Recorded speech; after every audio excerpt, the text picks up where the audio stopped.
हाँ, तो previous class में हम लोग क्या डिस्कशन कर रहे थे, एसिड्स के बारे में बता रहे थे ना सोनू।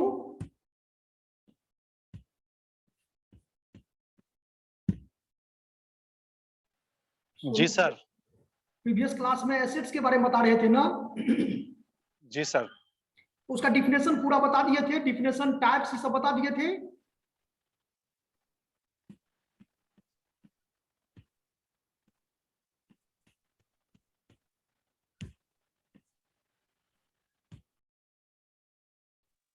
यस सर, 2 टाइप्स बताए थे sir, current acid, non current acid. हाँ, नॉन करंट का लिखा दिए थे sir.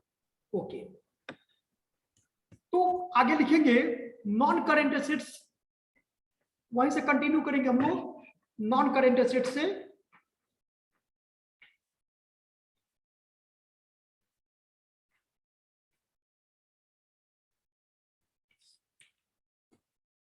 Non-current acids are also classified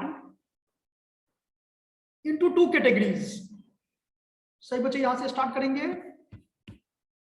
Non-current acids are also classified into 2 categories.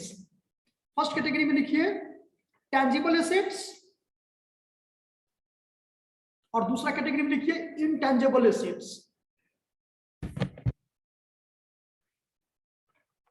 Non-current acids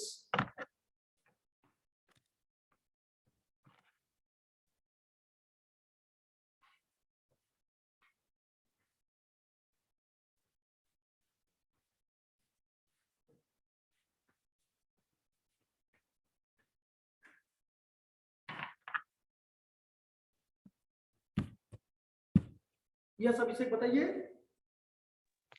sir थोड़ा सो सर थोड़ा फास्ट आप होने सर, थोड़ा सा सुनने में सर प्रॉब्लम हो जाती है। Okay sir, thank you sir. तो there are 2 types of non current acids, या non current acids are also classified into 2 categories. 2 category के होते हैं, 2 प्रकार के होते हैं नॉन करंट एसिड्स। फर्स्ट में लिखिएगा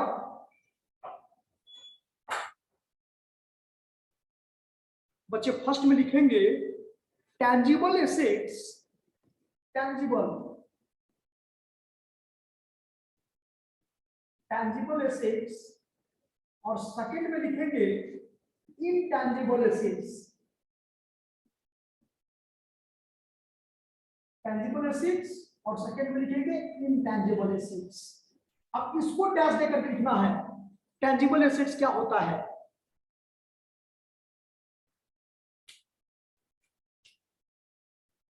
Tangible acids are those acids, tangible acids are those acids, tangible acids are those acids which have physical existence, which have physical existence, which have physical existence, which can be seen, physical existence, which can be seen, seen as double-E-N, which can be seen and touched, touched मतलब स्पर्श करना, touched, Touched, which can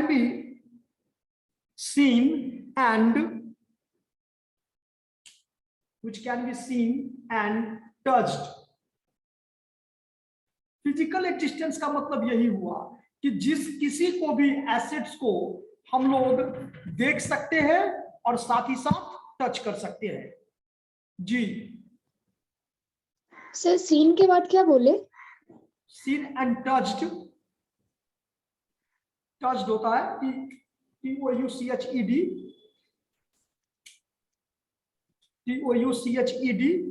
touched. Okay sir, thank you.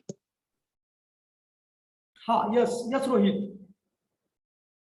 यानी ये हुआ कि physical existence जिस किसी भी एसेट्स का होता है उसको हम लोग टेंजिबल के कैटेगरी में रखते हैं, और जिसका फिजिकल एग्जिस्टेंस नहीं होता है लेकिन बच्चे मनी वैल्यू होता है उस एसेट्स को हम लोग इंटेंजिबल के कैटेगरी में रखते हैं। तो एक लाइन इसमें थोड़ा एग्जांपल दो चार को वही लिख सकते हैं आप, ऊपर में जो लिखे हैं, land, building, machine, cash,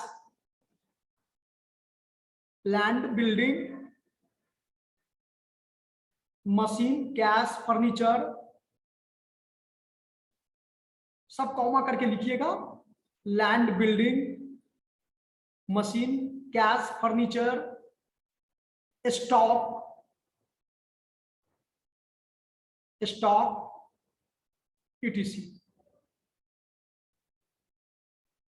second में लिखेंगे बच्चे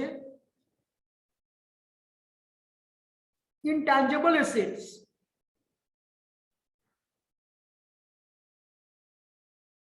तो intangible assets are those assets, intangible assets are those assets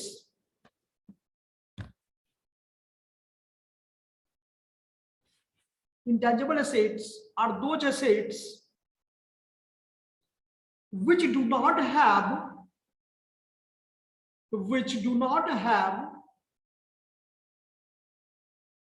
a physical existence, सिर्फ नॉट लगा दीजिए, which do not have a physical existence,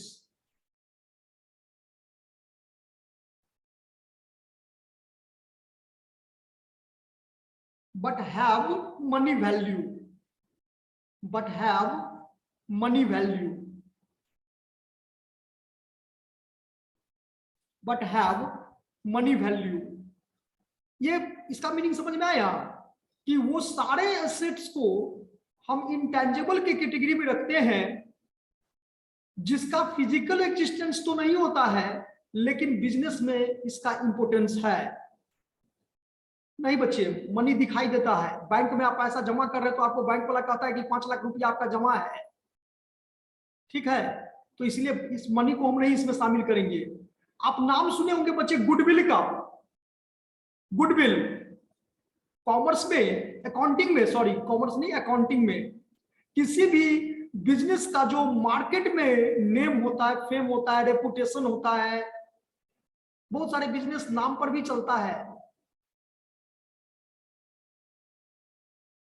अच्छा हाँ, इकोनॉमिक्स में भी वहां उसके पॉइंट ऑफ व्यू से भी हो सकता है। तो एग्जांपल लिख लेंगे बच्चे इसमें, गुडविल,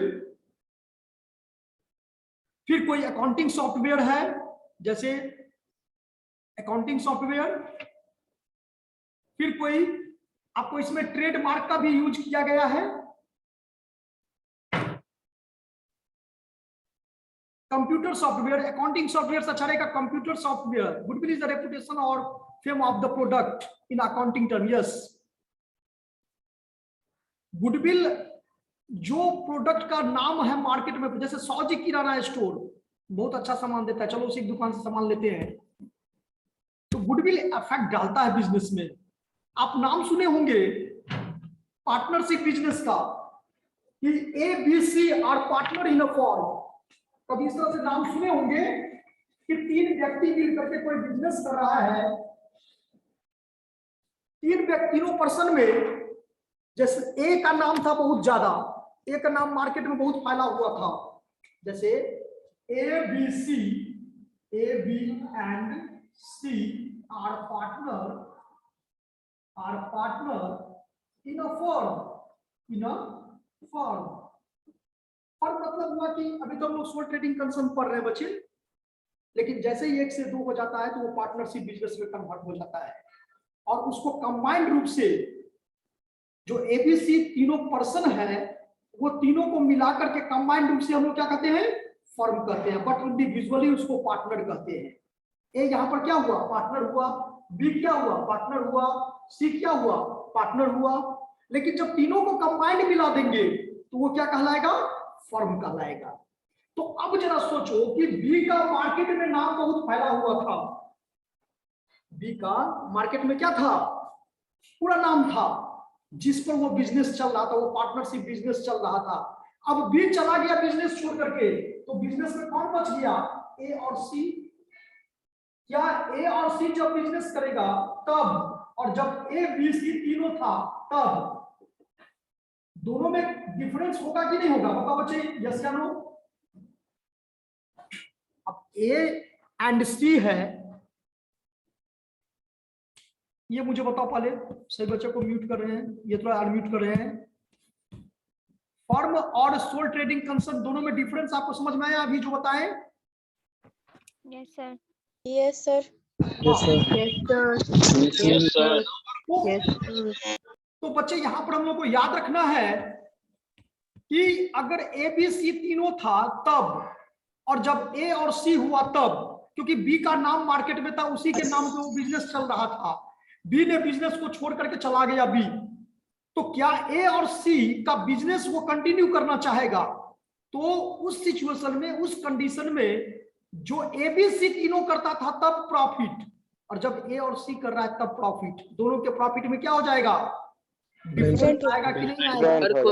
डिफरेंस हो जाएगा सर। यस, यही हम कहना चाह रहे हैं। इट इज कॉल्ड गुडविल, कि बी का मार्केट में नाम फैला हुआ था जिससे वो बिजनेस चल रहा था, लेकिन बी छोड़ के चला गया, उसका बिजनेस में क्या हो गया? उसका जो रेपुटेशन हुआ वो क्या हो गया? कम हो गया। लिखिए, करंट एसेट्स।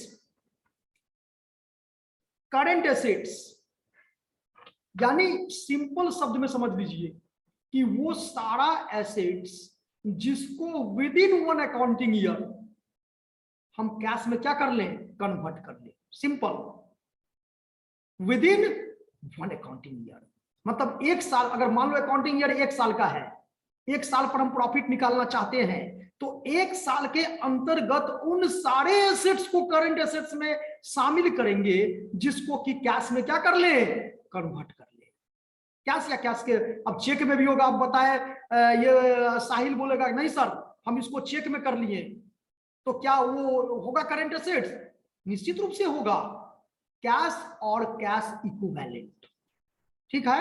हम गोल्ड में कर लिए, तो गोल्ड को भी कहीं ना कहीं, उसको भी, हालांकि वो एसेट्स है, उसको हम कैश में जब चाहे तब कन्वर्ट कर सकते हैं, ठीक है। तो ये चीज समझना है। लिखो, current assets refers to assets, current assets refer to assets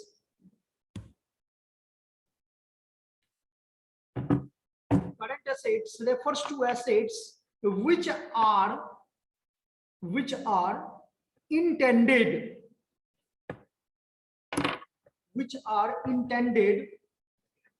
for conversion,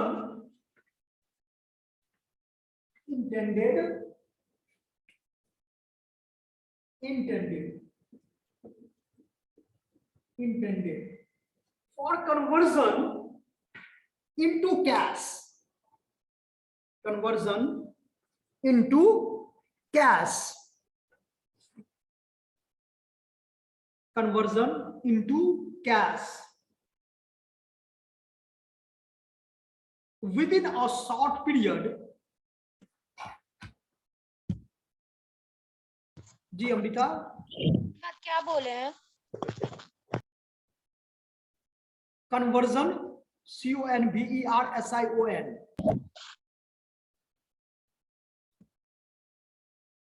okay. Yes sir, thank you sir.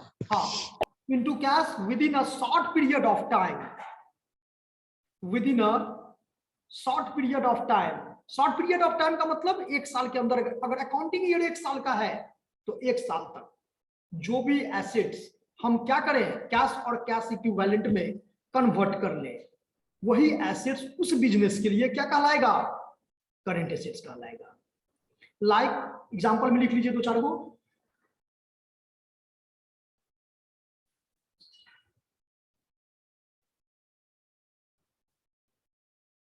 Cash, cash means कभी कभी आपको कैश इन हैंड भी लिख देगा, तो कैश लिखा हुआ हो या कैश इन हैंड लिखा हुआ हो, बोथ आर सेम।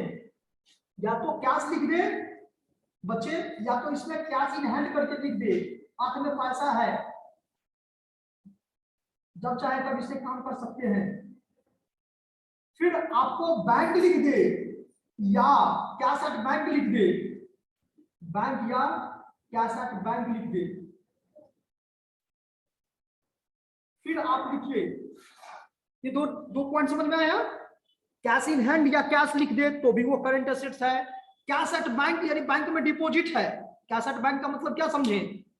जो बैंक में मेरा पैसा जमा है, जब चाहे तब क्या कर सकते हैं उससे?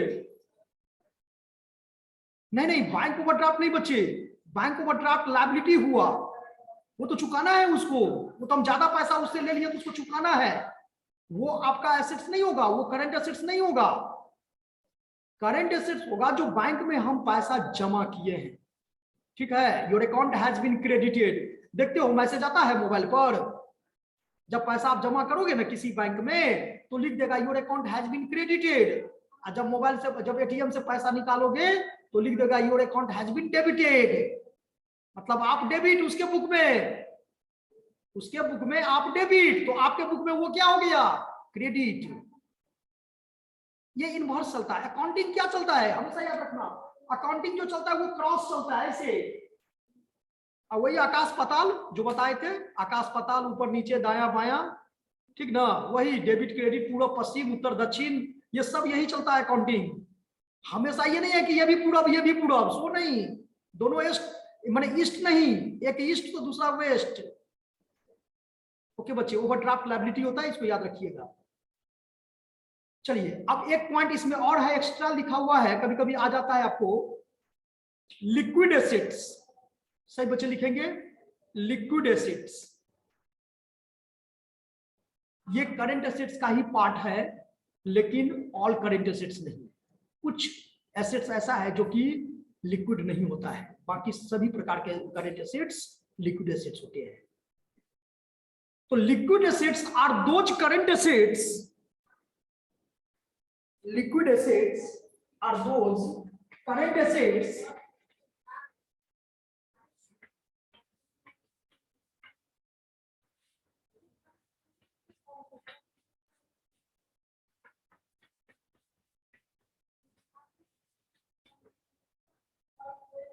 liquid assets, liquid assets, so liquid assets are those current assets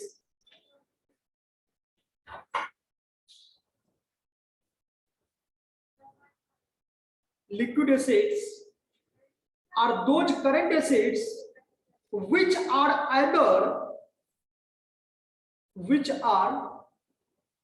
either in the form of cash, which are either in the form of cash, या तो वो कैश के रूप में है, या तो वो कैश के फॉर्म में है, या जिसे शीघ्रता से शीघ्र, जल्द से जल्द हम कैश में क्या कर ले, कन्वर्ट कर ले। तो which are either in the form of cash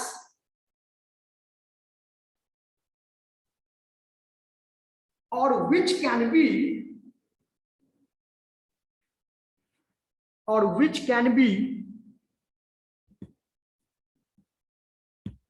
yes, roll number 7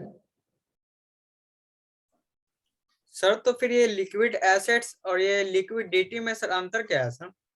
liquid liability में, लिक्विडिटी सर कैश फ्लो में होता है सर वो। हाँ नहीं, लिक्विडिटी जो है ना, ये एसेट्स का ये फॉर्म है। तो लिक्विड एसेट्स में पर्टिकुलर ये देखा गया है कि किसको आप जल्द से जल्द कैश में कन्वर्ट कर लो, ये 1 साल का इंतजार नहीं करता है।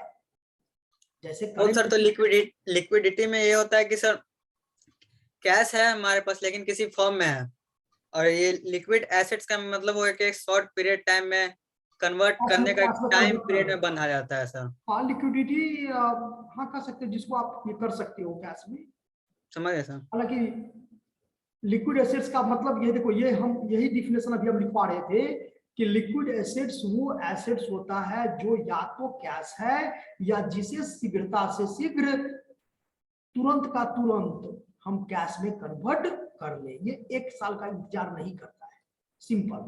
करंट एसेट्स इंतजार करता है लेकिन ये इंतजार नहीं करता है। तो इन द फॉर्म ऑफ क्या लिखे, converted, which can be converted into cash quickly. Arpit, Prateek,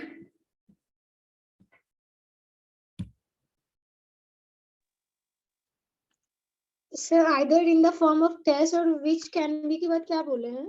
either in the form of cash or which can be converted into cash.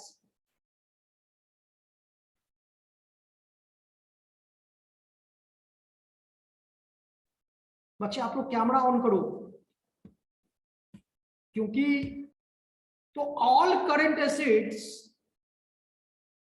Is called liquid assets excluding दो करंट एसेट्स ऐसा है जो कि liquid नहीं होता है, बाकी जितने भी करंट एसेट्स हैं सभी का सभी क्या होते हैं, लिक्विड होते हैं। तो दो करंट एसेट्स कौन कौन सा है, तो एक स्टॉक है और दूसरा प्रीपेड एक्सपेंसेस है।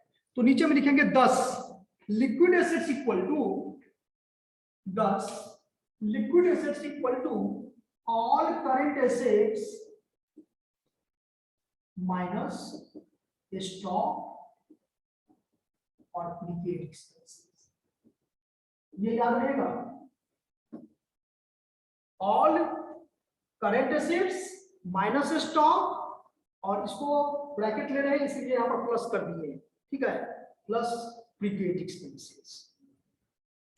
ये दो एसेट्स लिक्विड नहीं होते हैं। अब यहां पर स्टॉक तो जानते होंगे, बेसिक अकाउंटिंग हम आगे भी आपको बताएंगे इस टॉपिक को, थोड़ा लंबा टॉपिक है स्टॉक का। स्टॉक का मींस यहां पर नॉर्मल समझ लीजिए कि स्टॉक मींस अनसोल्ड गुड्स, जो सामान आप अकाउंटिंग ईयर के, हाँ, all current assets liquid assets equal to all current assets minus stock, है ना, और माइनस क्या हो जाएगा, प्रीपेड एक्सपेंसेस, लेकिन ब्रैकेट का यूज करेंगे तो माइनस माइनस प्लस हो जाएगा। तो स्टॉक और प्लस प्रीपेड एक्सपेंसेस को क्या कर देना है, ये दोनों को प्लस करके करंट एसेट्स में से माइनस कर देना है, वही आपका लिक्विड एसेट्स हो जाएगा।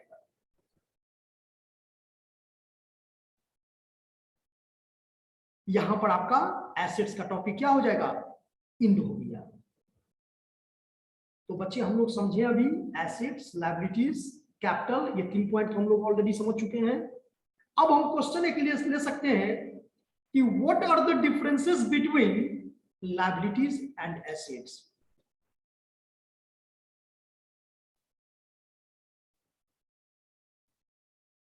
हाँ, फ्यूचर में गोडाउन में जो सामान तैयार करके रख लिए हैं उसको भविष्य में बेचने के मकसद से जो भी रखे थे लेकिन नहीं बिका, वो स्टॉक हो जाएगा।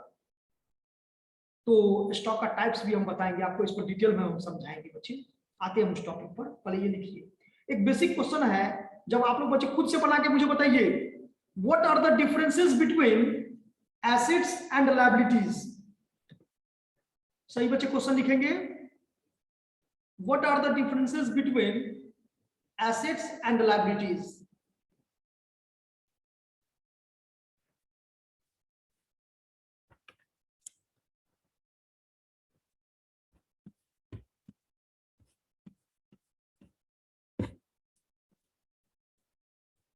Priyanka Sharma, yes sir. आप जानती हैं अभी जो ये पॉइंट समझाएं एसेट्स और लायबिलिटी, क्या आप डिफरेंस कर सकती है इसको, 2 से 3 point? Yes sir, give me 2 minutes. Okay, it's okay.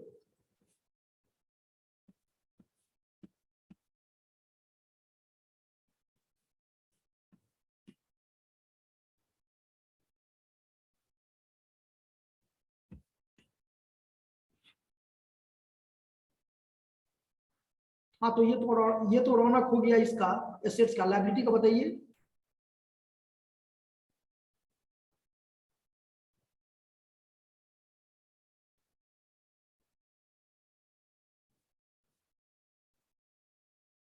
हाँ, ये कर सकते, ठीक है।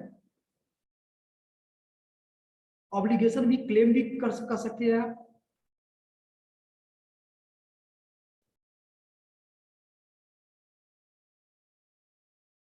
चलिए 3 पॉइंट इसको लिखेंगे बच्चे सभी कोई।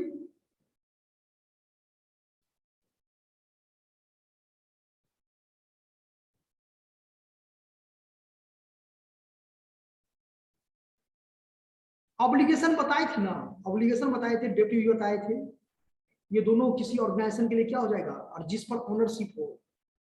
तो फर्स्ट पॉइंट यही लिख पाएंगे अभी आपको, लिखे तो पॉइंट में लिखेंगे ownership.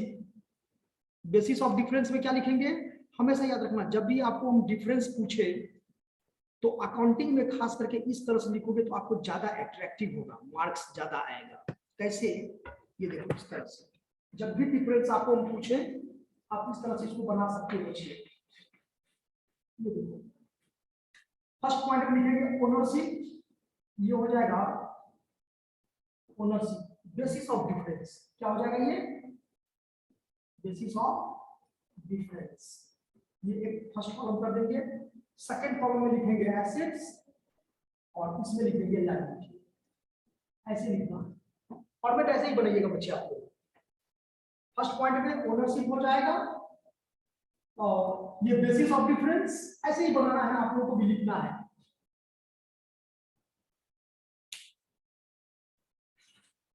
Assets are properties, ownership वाला फर्स्ट पॉइंट में लिखिएगा बच्चे, assets are properties processed, process नहीं professed, processed POSSED by the firm। Assets are properties possessed by the firm, यानी किसी भी फर्म का जो होता है उस पर मालिकाना हक होता है, ओनरशिप होता है। लेकिन जो लायबिलिटी होता है बच्चे, वो ओनरशिप नहीं होता है, वो एक क्लेम है, वो एक ऑब्लिगेशन है।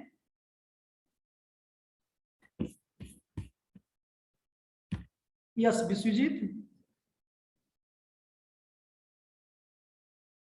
विश्वजीत बताइए बच्चे। सर रिपीट कीजिए ना एक बार। हाँ, assets are properties possessed by the firm। possessed का स्पेलिंग लिख लीजिए POSSED और उसमें लिखिए लायबिलिटी में, liability are the obligation, liability are the obligation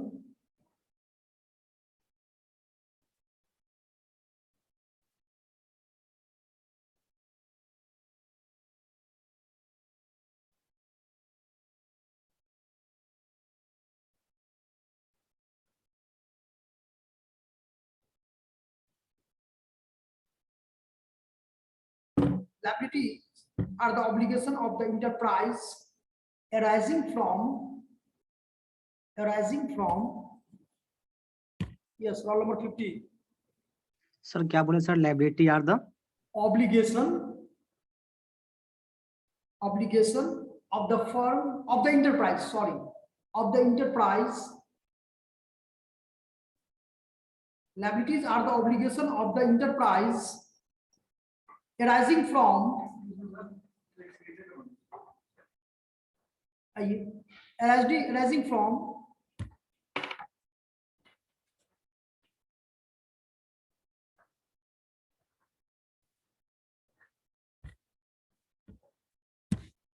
बच्चे, तो ये समझ में आया। Liability are the obligation by the enterprise arising from past event।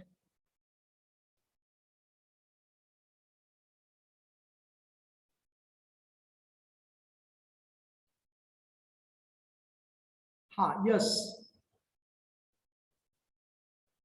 तो यहां पर ये समझ में आया कि ये जो कर रहा है नोट्स में, क्या कर रहा है कि लायबिलिटी जो है सो एक प्रकार का ऑब्लिगेशन है किसी भी इंटरप्राइजेस के लिए, ठीक है। कैसे ये ऑब्लिगेशन होता है, कैसे ये क्लेम में कन्वर्ट हो जाता है, तो जो पास्ट एक्सपीरियंस, जो पहले आप कर चुके हो, ठीक है, उसके बेसिस पर ये होता है। ये सोनू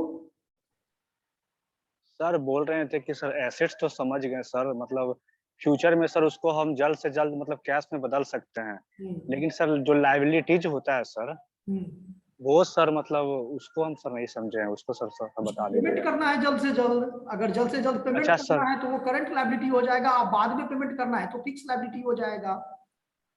तो दोनों सर जुड़वा मतलब भाई एसेट है। जो होता है वो सर शॉर्ट टाइम में हम कैश में सर बदल सकते हैं। हाँ, तो वो करंट लायबिलिटी हो और जाएगा। जी सर, तो उसका एग्जांपल में जैसे सर म्यूचुअल फंड और ये जो इन्वेस्टमेंट नहीं होता नहीं, है जो म्यूचुअल करते हैं फंड सर नहीं, उसको। हम म्यूचुअल फंड की बात नहीं कर रहे हैं। और जी सर। आपके लिए वो लायबिलिटी कैसे, म्यूचुअल फंड तो आपके लिए एसेट्स हो जाएगा कि म्यूचुअल फंड में आप जी इन्वेस्ट सर। कर रहे हो, उस कंपनी के लिए होगा म्यूचुअल फंड। जो कंपनी जिसमें आपका, जैसे फ्रैंकलिन में आप किए हो, तो जी सर। फ्रैंकलिन के लिए जो आप क्लेम करोगे तो वो भी तो एक फिक्स होता है बच्चों, वो लॉन्ग टर्म का होता है म्यूचुअल फंड, हालांकि शॉर्ट टर्म का जी भी सर। होता है। तो आप जब क्लेम करोगे उसके ऊपर में कि मुझे पैसा चुकाओ, तो वो क्लेम वो फुलफिल करेगा ना, सेटलमेंट करेगा ना, पेमेंट जी करेगा सर, ना वो आपको, तो वो उस कंपनी के लिए लायबिलिटी होगा। समझ गए सर। ओके, सेकंड लिखिए, nature of balance. Nature of balance, nature of balance में लिखिए कि every assets has debit balance, ये डीआर बैलेंस होता है, डेबिट बैलेंस होता है, but every liability has credit balance. Every assets has debit balance, और लायबिलिटी में लिख लीजिए कि एवरी लायबिलिटी हैज क्या, क्रेडिट बैलेंस। उसके बाद तीसरा पॉइंट लिखिए, side of balance sheet. Side of balance sheet, sir every asset है डेबिट बैलेंस, उसके बाद क्या बोले सर? क्या, every assets has debit balance Yes, उसके एंड बाद उसमें लिखिएगा लायबिलिटी में एवरी लायबिलिटी हैज क्या, credit balance. Every assets has debit balance and liability में लिखिए every liability has credit balance. और तीसरा और सबसे लास्ट में लिखिए, ये तो हो ही गया, 3 पॉइंट हो गया ना। इसी को बच्चे आप लोग को याद करना है, तैयारी करना है। और एक पॉइंट और हम चाहेंगे, कैपिटल हो ही गया, ड्राइंग हो ही गया, टैक्स हो ही गया, उसके बाद एक्सपेंसेस लिखिए तो बच्चे, एक्सपेंसेस, एक्सपेंसेस खर्च।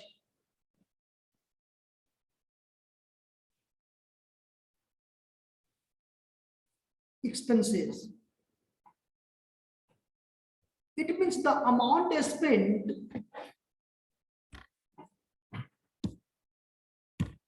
हाँ प्रिया बताओ।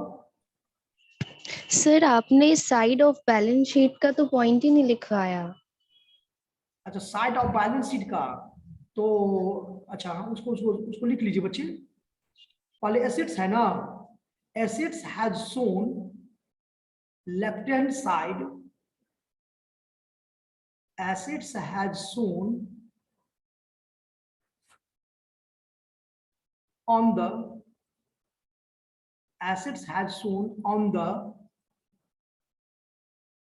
RHS लिख दो शॉर्ट फॉर्म में, right hand side of the balance sheet, और लायबिलिटी होता है लेफ्ट हैंड साइड में। assets has shown on the right hand side of the balance sheet, और उसमें लिख दीजिए LHS, left hand side of the balance sheet.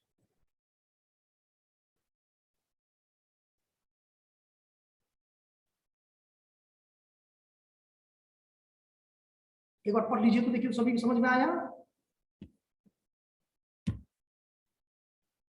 Yes, Vishwajeet बताओ।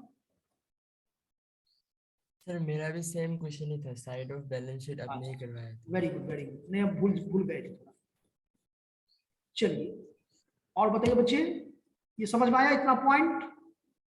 जितेंद्र, जितेंद्र बताओ, रोल नंबर 101। यस सर, समझ में आ वही छूट रहा गया है? था सर। हाँ समझ में आ रहा है सर। ओके, आयुषी, आयुषी तो लगता है हमको। यस सर आ वैसे रहा भी है। हम आ रहा है अकाउंट से समझ किए में? हुए हैं सर, कॉमर्स डिपार्टमेंट से थोड़ा बहुत समझ में अच्छा से। एक्सपेंसेस, एक्सपेंसेस का मतलब क्या हुआ कि जनरली एक्सपेंसेस डिनोट्स, खर्च। हाँ एक्सपेंसेस डिनोट्स, बहुत सारे ऑर्गेनाइजेशन इसको एक्सपेंडिचर भी कहता है बच्चे। तो एक्सपेंडिचर, हालांकि एक्सपेंडिचर के पॉइंट ऑफ व्यू से जब समझोगे आप बच्चे तो वहां पर एक अलग इसका मीनिंग आ जाएगा। लेकिन किसी भी प्रोडक्ट को परचेज करने में जो भी पैसा आप क्या कर दिए, स्पेंड कर दिए, खर्च कर दिए, वही क्या डिनोट करता है, एक्सपेंसेस। समझ में आया कि किसी भी प्रोडक्ट को परचेज करने में जो भी पैसा आप क्या किए, लगा दिए। अब सवाल ये नहीं है कि आप बार बार उसको खरीदोगे कि एक बार खरीदोगे, हम उसकी बात नहीं कर रहे हैं। हम सिर्फ ये कर रहे हैं कि मुझे ये मोबाइल चाहिए। अब मोबाइल चाहिए तो मोबाइल पैसा लगाए ना, खर्च किए ना, तो ये अलग बात है। अब इस मोबाइल में रिचार्ज भी करेंगे मंथली, एक बार मोबाइल खरीद लिए, it is called capital expenditure. इसको किस कैटेगरी में रखते हैं बच्चे हम लोग, कैपिटल एक्सपेंडिचर में। There are two types of expenditure, खर्च दो ही प्रकार का होता है बच्चे, या तो रेवेन्यू एक्सपेंडिचर या तो कैपिटल एक्सपेंडिचर।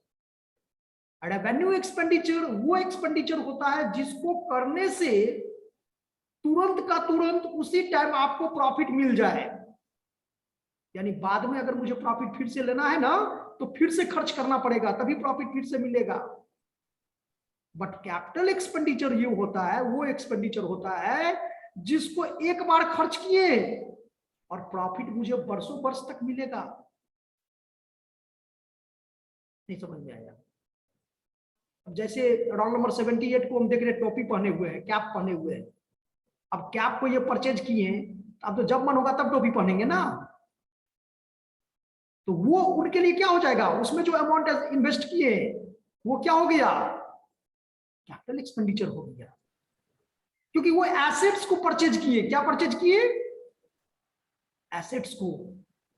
तो एसेट्स को परचेज करने में जो भी अमाउंट इन्वेस्ट करते हैं कैपिटल एक्सपेंडिचर, उसको कैपिटल एक्सपेंडिचर कहते हैं बच्चे। जी सर, जब कोई चीज खरीदते हैं यार, मतलब यार उसके सर बदले पैसे देते हैं या खर्च करते हैं सर। हाँ, बार बार मतलब प्रॉफिट, देखो प्रॉफिट के पॉइंट ऑफ व्यू से सोचो, कोई भी एसेट्स परचेज करते हैं, देखो दो ही चीज परचेज करेंगे, या तो एसेट्स परचेज करेंगे या तो गुड्स परचेज करेंगे। यस या नो? Yes sir. अगर एसेट्स परचेज किए इसका मतलब हुआ कि आपको लॉन्ग टर्म तक वो सर्विस प्रोवाइड करेगा। Yes sir, long time investment. जैसे एग्जांपल में, बहुत इजी एग्जांपल है, परचेज अ बिल्डिंग, लेकिन रेंट भी तो पेड करते हैं ईच एंड एवरी मंथ। अगर यस सर, किसी प्रोडक्ट को बनाने में जो पैसा खर्चा होता है, तो जितना रेंट पे करेंगे उतना ही दिन वो मकान मालिक मुझे रहने देगा। बाद बाकी अगर नहीं रेंट देंगे तो सामान लेकर घर से बाहर फेंक देगा, कहेगा खाली करो रूम। लेकिन अगर मकान ही परचेज कर लिए तब तो मकान मालिक का झंझट नहीं रहा, रेंट देने की झंझट नहीं रही।